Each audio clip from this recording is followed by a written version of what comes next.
Before we even dive into this, I need you to completely stop what you're doing, clear your head, and sit with what I'm about to say for a second. What you're about to hear might feel uncomfortable. It might poke at your ego, and it might make you question how you've been navigating your relationships, but you genuinely need to hear it. Right now, in this exact moment, there is a woman who knows your exact age, knows every detail of your past, and knows the absolute worst, most flawed parts of who you are. She sees the baggage you try to hide from the rest of the world. She knows the mistakes you've made, and she fully understands your imperfections. Yet, despite all of that logic telling her otherwise, she still chooses you. She doesn't choose you casually as an option, and she doesn't choose you temporarily just to pass the time. She chooses you deeply, with emotional investment, because something about the way she experiences herself around you has become meaningful. But here is where everything changes. Because when someone genuinely cares about you, their emotional investment also makes them more sensitive to changes in the relationship. A small shift that another person might completely ignore can suddenly feel important. And maybe you've experienced this yourself. Maybe you've noticed that a woman who once seemed completely comfortable around you suddenly became quieter. Maybe her messages became shorter. Maybe she stopped initiating conversations as often. Or perhaps nothing obvious happened at all, yet somehow you could feel that something had changed. If you've ever been in that situation, tell me in the comments. Have you ever sensed emotional distance before you could actually explain what caused it?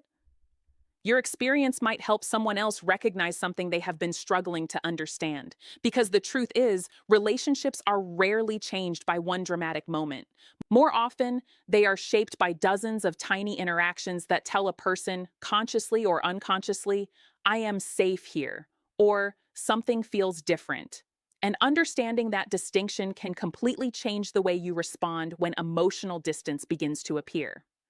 Mary Smith, host of Senior Mindful Living YouTube channel. Now, let's move past the myths and talk about what may actually be happening psychologically. One of the biggest mistakes people make is believing that attraction and emotional attachment are based primarily on age, appearance, status, money, or some perfect version of yourself. Those things can influence attraction, but they don't tell the whole story. Human attachment is far more complicated. A woman doesn't simply fall for a number on a birth certificate. She responds to the emotional experience of being with a particular person. Does she feel respected? Can she be herself? Does she feel listened to? Does she trust your reactions when things become difficult? Does she feel that your words and behavior generally match? These questions matter because attachment is strongly connected to perceived safety and consistency. When people feel secure in a relationship, their nervous systems can relax. They don't have to constantly monitor the other person's behavior for signs of danger, rejection, or abandonment. Imagine a woman named Lisa. She has been dating Mark for 2 years. Mark knows about her difficult childhood, her previous relationship, her insecurities, and the mistakes she wishes she could erase. He has seen her on wonderful days and terrible ones. For a long time, Lisa feels comfortable because Mark is emotionally predictable in a healthy way. When she is upset, he doesn't immediately become defensive. When they disagree, he doesn't threaten to leave. When he says he'll call, he generally calls. Then, gradually, Mark becomes distracted. He starts answering her questions with irritation. He stops listening when she talks about her day. He is physically present but emotionally somewhere else. To Mark, these may feel like small changes. To Lisa, they may represent something much larger. Is our connection still the same? That's an important distinction. It doesn't mean every woman will interpret every delayed message or quiet evening as a crisis. People have different personalities, attachment histories, communication styles, and life circumstances. Psychology isn't a magic formula where one behavior always produces one reaction. But when emotional investment is high, changes in patterns can attract attention. This is where many men make another mistake. They assume that if a woman becomes quieter, she must be playing a game. Sometimes she may simply be tired. Sometimes she is stressed. Sometimes something unrelated to the relationship is happening in her life. And sometimes she is processing uncertainty. The healthiest response isn't to manipulate her uncertainty or intentionally create jealousy. In fact, deliberately becoming cold, withholding affection, disappearing, or trying to make someone anxious is not emotional intelligence. It's manipulation. Real confidence looks different. It means remaining grounded while communicating clearly. It means understanding that mystery does not require emotional neglect. It means allowing a partner to have space without using that space as punishment. And most importantly, it means recognizing that emotional safety and desire are not enemies. A healthy relationship needs both closeness and individuality. Think about the difference between being predictable and being dependable. Predictable can mean every day is exactly the same. Dependable means she knows that when something important happens, she can trust how you will respond. Those are not the same thing. You can surprise someone with a spontaneous dinner, a thoughtful note, a new experience, or a completely unexpected conversation while still being emotionally dependable. That's where genuine attraction can remain alive over time.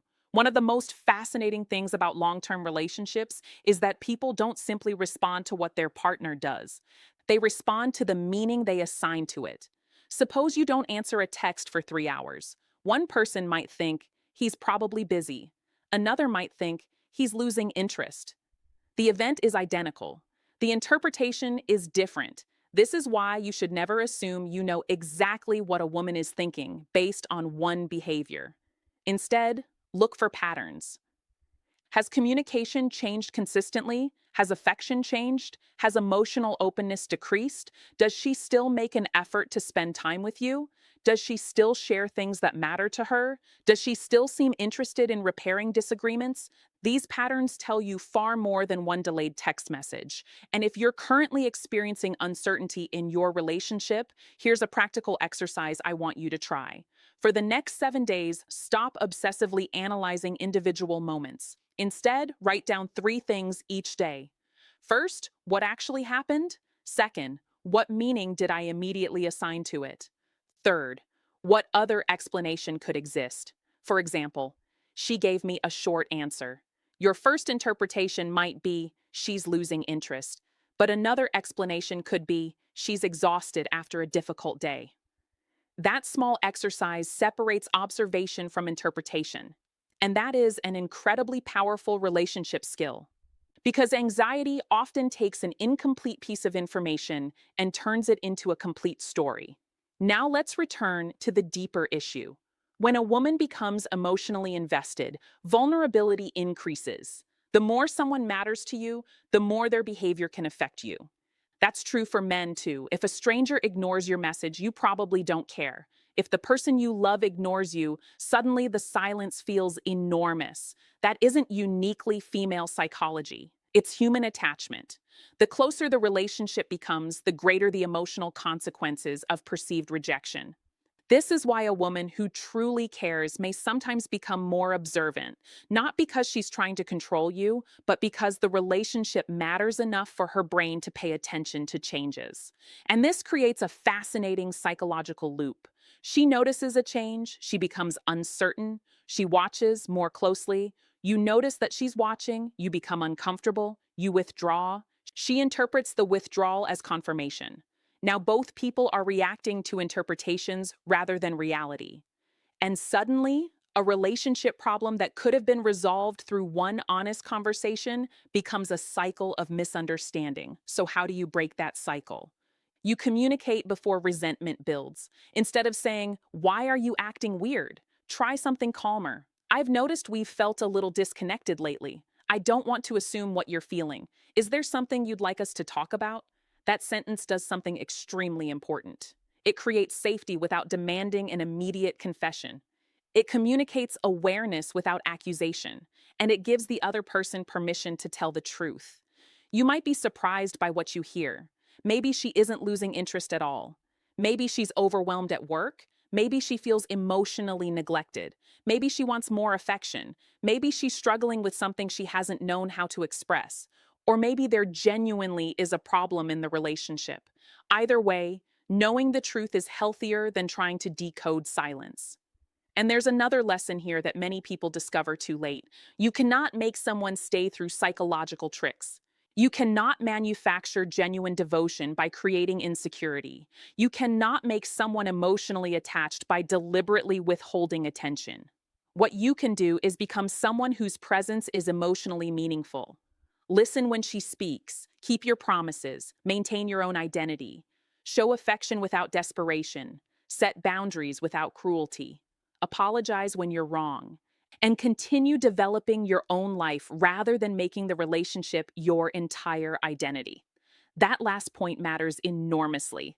A healthy relationship is not two incomplete people desperately clinging to each other. It is two people with their own identities, choosing to build something together. That creates a different kind of attraction. There is warmth, but there is also individuality.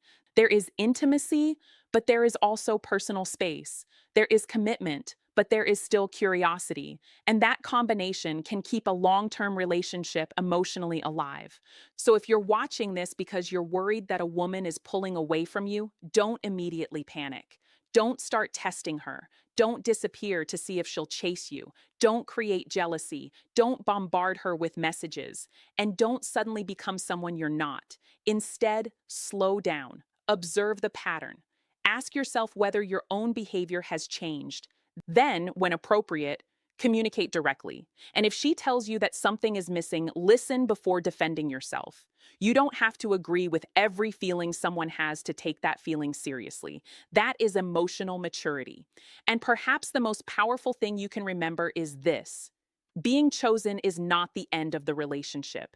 It is an invitation to keep choosing each other. Every long-term relationship goes through periods of closeness, stress, boredom, excitement, uncertainty, and renewal.